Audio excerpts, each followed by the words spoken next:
J'avais déjà fait une vidéo en 2019 sur l'histoire, la formation du Kazakhstan, son développement et sa situation géopolitique comme verrou en Asie centrale avec les intérêts russes, chinois, américains, voire même turcs. N'hésitez pas à la visionner car je vais prendre quelques raccourcis pour rentrer dans le vif du sujet ici car il y a beaucoup à faire. Des manifestations aux émeutes. La situation au Kazakhstan s'est envenimée le 2 janvier lorsque des rassemblements ont commencé à Zanaozen, dans l'ouest du pays, contre une forte augmentation des prix du gaz. Ils se sont ensuite transformés en manifestations massives à travers le pays avec de nouvelles revendications économiques et politiques. Les 4 et 5 janvier, des manifestants ont ensuite affronté les forces de sécurité à Almaty, la capitale économique du pays. Le matin du 5 janvier, le président du Kazakhstan, Tokayev, a limogé le gouvernement.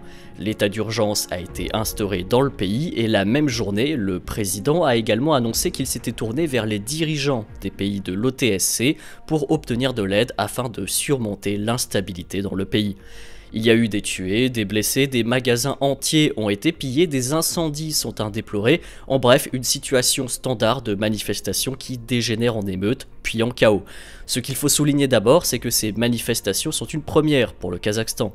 Les manifestations de masse sont extrêmement rares et limitées souvent à des actions à petite échelle. L'État sait aussi se montrer suffisamment dissuasif. Ce qui est impressionnant, c'est la rapidité à laquelle la situation a dégénéré. Ce n'est pas la première fois que le Kazakhstan est en difficulté, son inflation a déjà été bien plus élevée par le passé. Aussi, dans les premiers jours et lors des débordements, le gouvernement a été ou semble avoir donné l'impression d'être complètement débordé. La police, puis l'armée étaient parfaitement impuissants tandis que la situation dégénérait anarchiquement.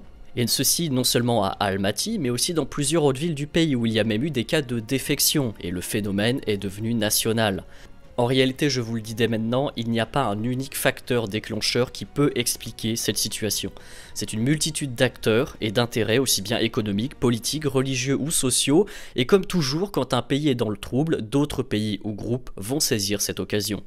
Et c'est donc qu'on arrive à cette conclusion dans la plupart des médias et qui est couramment admise, celle que les manifestations ont été initialement déclenchées par une forte augmentation des prix du gaz le 2 janvier, ceci sur fond d'inflation et de l'augmentation des coûts de la vie. Mais le Kazakhstan n'est pas un cas unique, car cette situation socio-économique est en fait une réalité globale. Et avant de rentrer dans le vif du sujet géostratégique, je vous invite à écouter ce témoignage d'un Français résidant au Kazakhstan. Il a été au cœur des manifestations et c'est très intéressant ce qu'il raconte. Alors voilà, je m'appelle Pierre-Louis, je suis actuellement en échange universitaire à Almaty, j'ai 20 ans. Je suis avec quelques amis français qui sont eux aussi en échange. Voilà, on devait initialement rentrer autour du 10 janvier, donc il y a de ça quelques jours, mais on s'est retrouvé en fait en plein cœur des émeutes ici à Almaty. Pour ce qui est de comment on a vécu la situation, c'est vrai que ça a été assez particulier. On a vraiment assisté à une escalade de la violence très brutale, très soudaine. On s'attendait pas du tout à ça, ça faisait quand même 4-5 mois qu'on était là. Même ici, sur place, les gens, nos amis, personne ne s'attendait à de telles violences. C'est vrai que la situation a été assez compliquée. On a été coupé Internet pendant pas mal de jours. On a eu 5-6 jours d'affilée sans Internet.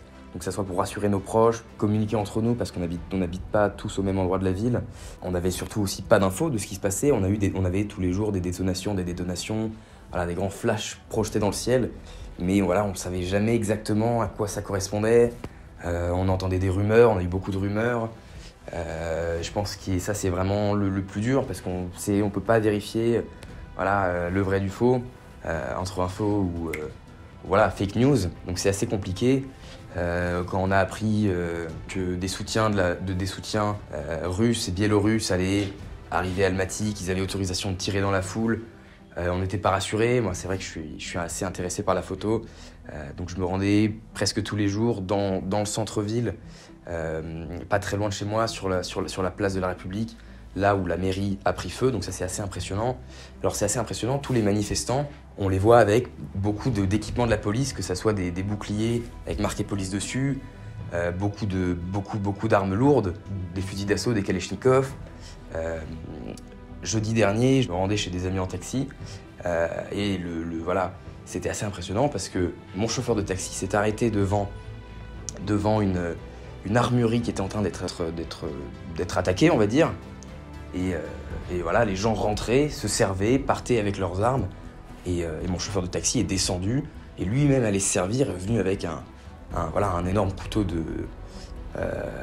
voilà, un gros couteau, il me l'a montré, il était tout fier. Toutes les 5 minutes, voilà, il allait s'arrêter pour dire à d'autres manifestants qu'il y avait une armurerie en cours de braquage.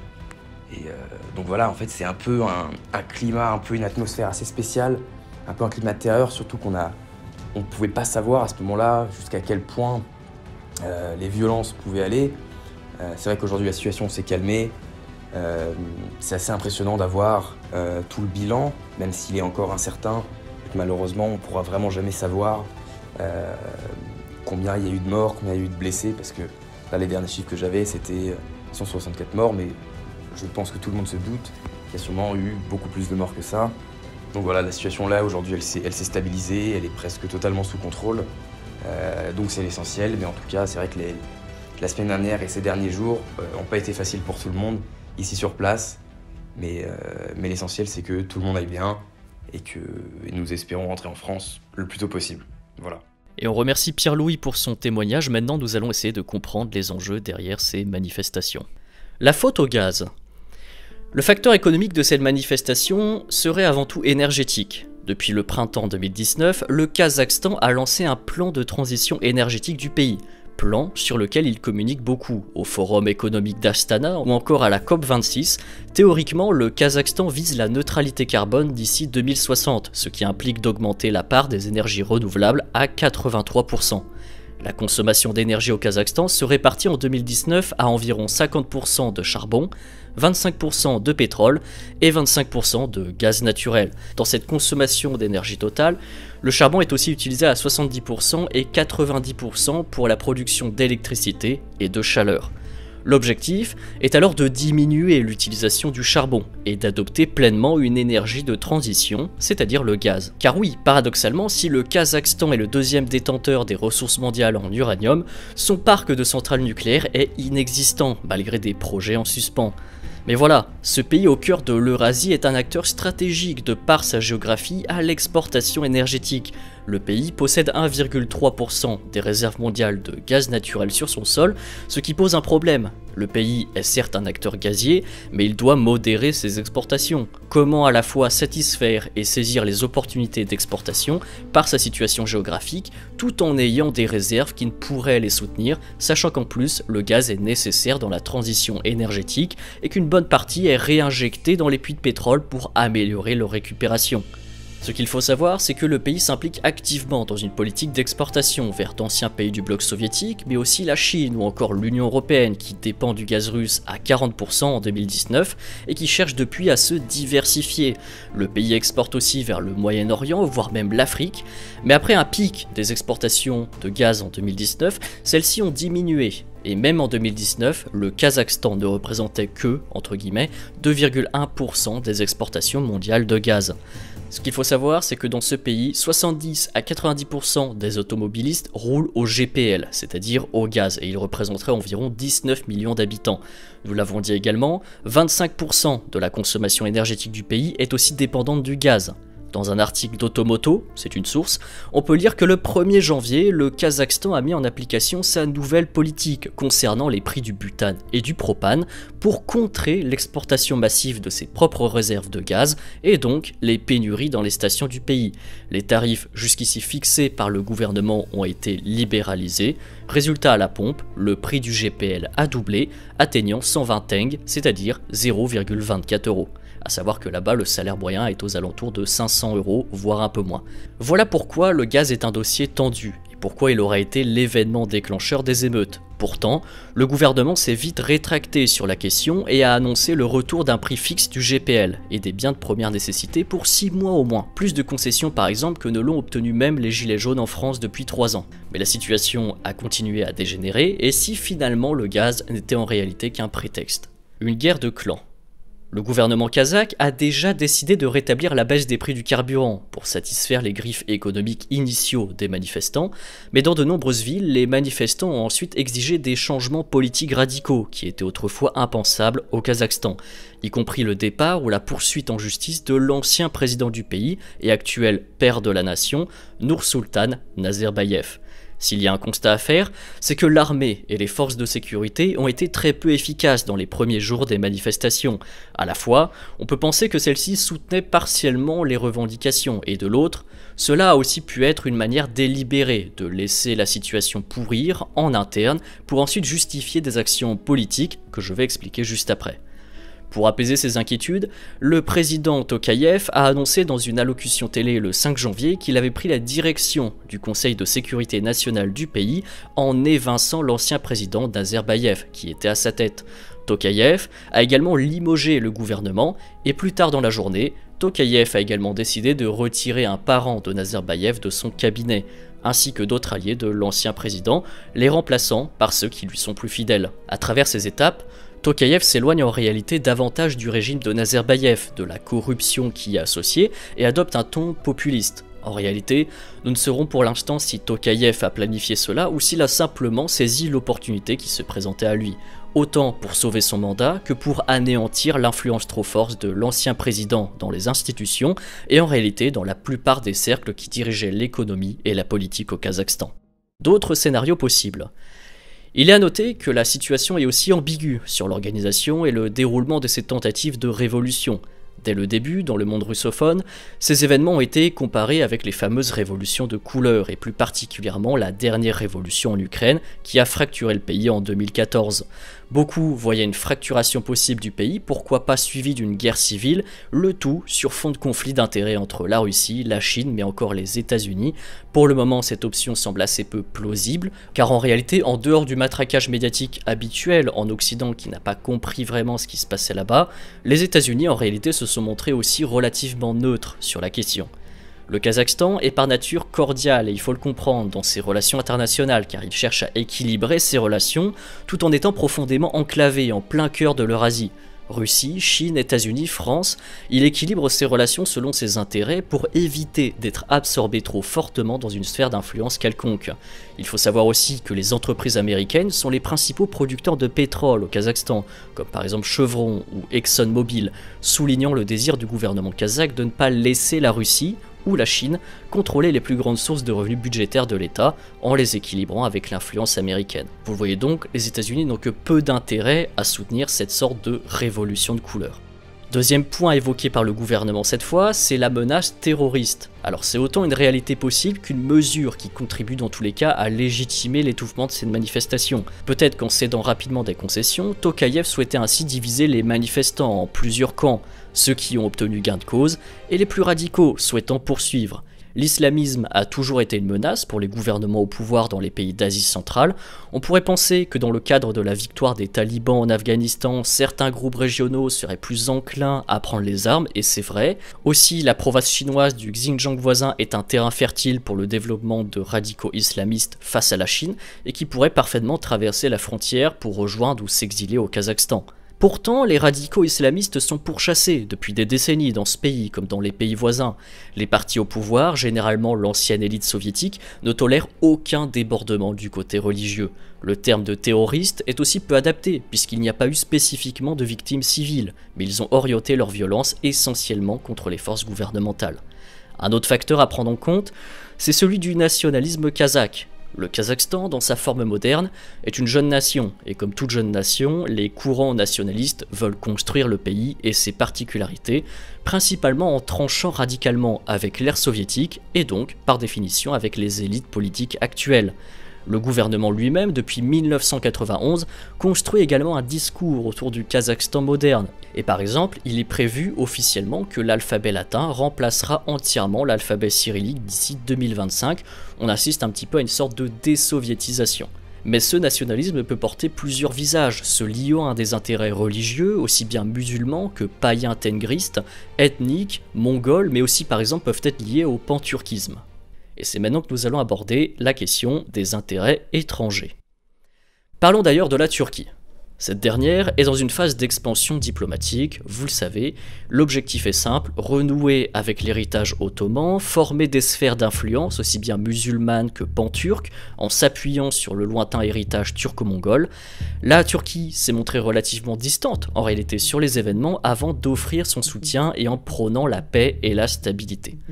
Aussi, les forces gouvernementales kazakhes ont arrêté le baron du crime Arman Zoumagaliev. Il est notamment accusé d'avoir organisé certaines émeutes. La chose la plus intéressante est que Diki Arman, de son surnom, s'est envolé pour les manifestations au Kazakhstan directement depuis la Turquie. Selon le gouvernement toujours, et je le précise, il serait aussi le principal pourvoyeur d'émeutiers via ses réseaux criminels et en ralliant des personnes influençables ou simplement enclines à semer le trouble.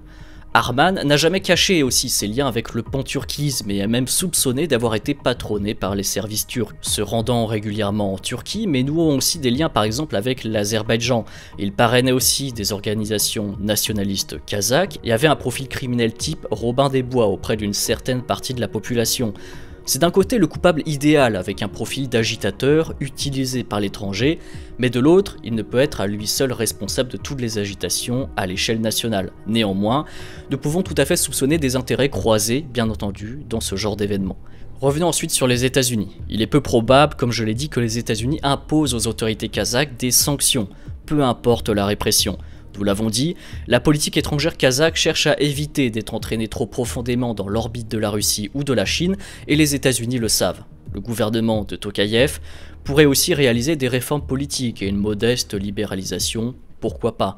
Le Kazakhstan est aussi éloigné, les États-Unis ont d'autres problèmes à régler, et intervenir dans le dossier kazakh n'aiderait en rien les pourparlers qui se déroulent dans le même temps autour de l'Ukraine, en plus d'agiter la Chine sur ses arrières. Et comme je l'ai dit auparavant, les entreprises américaines sont aussi les principaux producteurs de pétrole au Kazakhstan, ce qui souligne le désir du gouvernement kazakh de ne pas laisser la Russie ou la Chine contrôler les plus grandes sources de revenus budgétaires de l'État en les équilibrant avec l'influence américaine.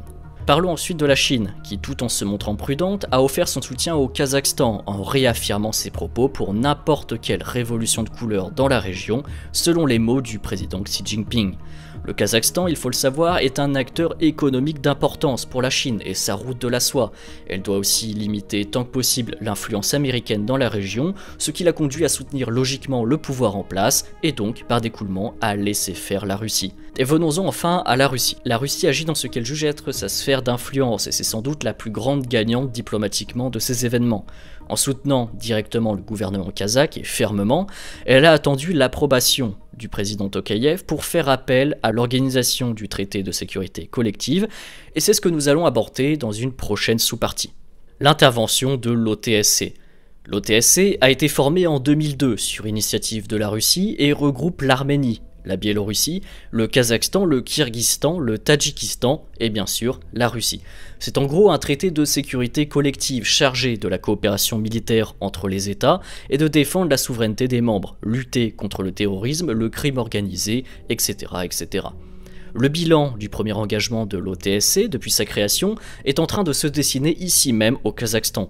Et contrairement à ce qu'on a pu lire ici et là, il ne s'agit pas d'une occupation par la Russie du Kazakhstan ni d'une prise de pouvoir. En réalité, les troupes de l'OTSC n'interviennent même pas dans le processus de répression et supportent les forces kazakhes en assurant l'occupation et la protection de points stratégiques, par exemple l'aéroport d'Almaty ou l'extraction de ressortissants potentiellement en danger. Les effectifs sont disposés ainsi, la Russie a envoyé plus de 3000 hommes, la Biélorussie 500, le Tadjikistan 200 et l'Arménie 70. Et on peut donc dresser un premier bilan sur l'OTSC, qui n'avait pas été présent d'ailleurs pendant la guerre entre l'Azerbaïdjan et l'Arménie, sachant que le président arménien n'avait pas non plus fait appel à l'OTSC dans cette guerre. L'événement kazakh a permis d'asseoir le rôle de cette sorte d'OTAN russe, qui risque en plus de devoir intervenir dans d'autres pays membres, et qui a montré qu'il pouvait le faire pour défendre l'intégrité des gouvernements en place. L'intervention de l'OTSC est globalement un succès, car ses objectifs sont remplis, le déploiement a été extrêmement rapide et sans problème, les objectifs de mission ont été clairs et sans accroc, la mission était en effet simple, et les troupes de l'OTSC n'avaient pas à intervenir, je vous l'ai dit, dans la répression pure et entière, mais ils ont rempli leurs objectifs, et c'est donc un énorme coup de communication que va pouvoir tirer cette organisation et par découlement la Russie au sein de sa sphère d'influence. La Russie joue donc le rôle principal dans cette alliance, et les 3/4 des effectifs engagés étaient russes, et le transport aérien était aussi largement pris en charge par la Russie. L'événement kazakh va servir de prétexte pour augmenter bien sûr les moyens, les efforts contre le terrorisme, et contre aussi les tentatives extérieures ou intérieures de putsch dans les pays membres. Suite à ce succès, on peut s'attendre à une meilleure collaboration entre l'ensemble des pays membres, et de même, le Kazakhstan, qui je vous l'ai dit, a pourtant une politique un petit peu de l'entre-deux, de l'équilibre diplomatique, sait aussi reconnaître pragmatiquement que cette organisation a été efficace pour lui enlever une épine du pied. Et maintenant est venu le temps de la conclusion. Tout d'abord, ces événements posent des questions sur la transition des gouvernements dans les pays post-soviétiques, ce qui conduira sans doute par exemple la Biélorussie, voire même la Russie, à resserrer la vis au niveau de la sécurité interne pour préparer une transition du pouvoir fluide et sans accroche dans les années à venir. Du côté de la Russie justement, elle s'est affirmée en tant qu'acteur principal de l'organisation et a donc appuyé son influence au sein de sa sphère d'influence légitime, c'est-à-dire post-soviétique. Au Kazakhstan, Tokayev peut être vu comme le grand gagnant de ce coup de force, que ce soit directement, indirectement ou en saisissant l'opportunité qui lui était offerte. Cela lui permet de balayer les anciennes castes dirigeantes au pouvoir, castes construites sous la période du président Nazarbayev. Cela lui a permis aussi de réduire considérablement, voire d'anéantir totalement l'influence de l'ancien président. Et alors que les troupes de l'OTSC doivent se retirer d'ici quelques jours, le président Tokayev a déjà mis en application une sorte de programme de dénazerbaïévisation, si on peut l'appeler comme ça. Tout d'abord une réforme de l'application de la loi. Le système de sécurité du Kazakhstan sera réorganisé suite à son échec pour maintenir et prévenir les émeutes. Tokayev le dit aussi, à tous les niveaux, les forces armées, forces de l'ordre, agences de sécurité nationale et de renseignement, tout doit être réorganisé, ce qui laisse présager un petit nettoyage en circonstance. Il y aura aussi de nouvelles unités de la garde nationale et des forces spéciales qui seront formées. Le service frontalier sera également renforcé. Pour éviter les défections, les salaires des employés des forces spéciales et de tous les organismes chargés de l'application des lois seront augmentés, ainsi que leur protection juridique. Et du côté des mesures économiques et sociales, la Banque de développement du Kazakhstan, la DPK, est en cours de réforme, celle-ci étant auparavant principalement dominée par un cercle pro-Nazarbayev. Un moratoire de 5 ans est instauré sur l'augmentation des salaires des députés, des hakims, c'est-à-dire l'équivalent des maires locaux presque, et des membres du gouvernement. Les salaires des employés du secteur public seront augmentés également pour éviter toute défection. Un fonds social public sera créé pour résoudre les problèmes sociaux. Tokayev, dans une vision un peu populiste d'ailleurs, déclare, je cite, « Grâce au premier président, c'est-à-dire Nazarbayev, un groupe d'entreprises très rentables et une couche de riches sont apparus dans le pays. Je pense qu'il est temps maintenant de rendre hommage au peuple du Kazakhstan et de l'aider de manière systématique et régulière. Aussi, d'ici 2 mois, un programme sera adopté pour augmenter les revenus de la population. Et du côté des affaires, Tokayev se veut rassurant. Toutes les obligations et garanties de l'État seront remplies du côté des investisseurs pour restaurer leur confiance. Et enfin, et c'était là aussi un reproche qu'on retrouvait chez certains manifestants, la vérification et le contrôle précis des transactions, donc aussi bien des affaires, des personnes qui retirent de manière déraisonnable des fonds du pays, seront surveillés. C'est tout pour cette vidéo, j'espère que celle-ci vous a plu, elle était assez complète, il y a encore évidemment beaucoup de zones troubles à creuser, il y a beaucoup de perspectives que l'on peut envisager dans cette affaire, n'hésitez pas à regrouper les sources, à réagir en commentaire, c'est très important, partagez cette vidéo, et n'hésitez pas à nous soutenir bien sûr, tous les liens sont disponibles dans la description. Bonne semaine à tous, et à la prochaine.